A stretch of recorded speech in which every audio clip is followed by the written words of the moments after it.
la voiture du Tour de France Auto 83-84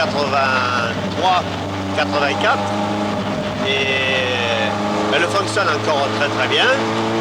Là, je la conduis tranquillement, mais sinon, si on voulait vraiment faire beaucoup de choses avec, on pourrait encore à la de Borest, comme on dit. Et cette voiture était, je dirais, c'était un jouet pour grandes personnes parce qu'elle était tellement maniable qu'on se faisait vraiment plaisir au volant.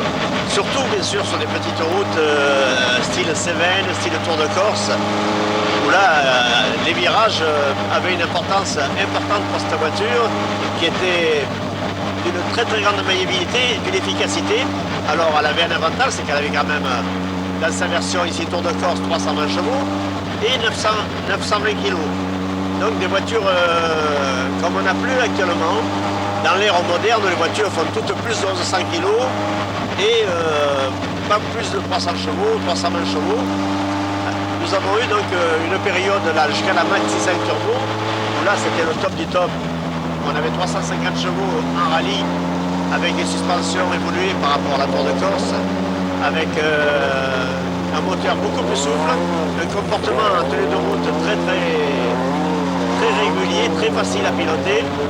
Et puis il y avait la version aussi, qui n'était pas une version rallye, mais la version super production, qui avait presque 400 chevaux et qui là vraiment déménageait bien. Mais sinon on peut dire que dans la période 80-85, sur asphalte, en ce qui concerne l'asphalte, en tout cas, nous avons eu la voiture motrice propulsion la plus rapide au monde.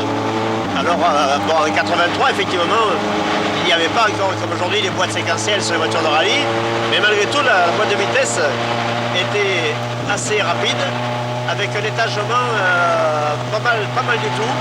On avait une vitesse de pointe aux alentours de 200 km/h. Et pour l'époque, c'était le bon compromis performance-vitesse. Et avec un autobloquant de 45%, on a essayé des autobloquants beaucoup plus forts. Mais on est resté souvent avec des autobloquants de force moyenne, je dirais. Parce que pour garder l'agilité de la voiture, il ne fallait pas être trop bloqué derrière. Le petit moteur 1400 turbo développait pas mal de puissance, mais il était tout petit, tout léger. Et là, on pouvait donc avoir, pour les ingénieurs qui ont travaillé sur la voiture, sur le châssis, c'était quand même plus facile à gérer qu'un très gros moteur. Et la direction, sans être une direction lourde, était quand même très directe.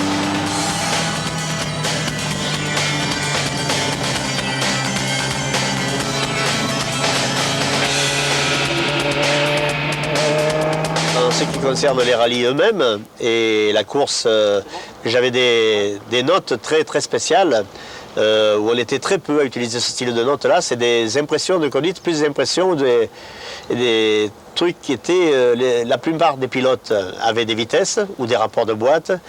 Et moi, j'avais des vitesses des bons, des moyens, des très bons. 20 mètres gauche à fond, sur long droite moyen bon, 3.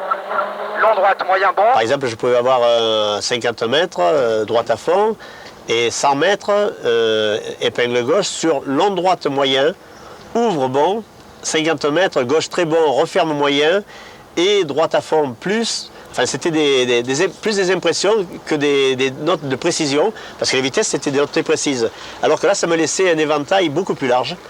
Et pour moi, c'était qui conduit beaucoup à l'instinct, parce que je suis un pilote un peu d'instinct.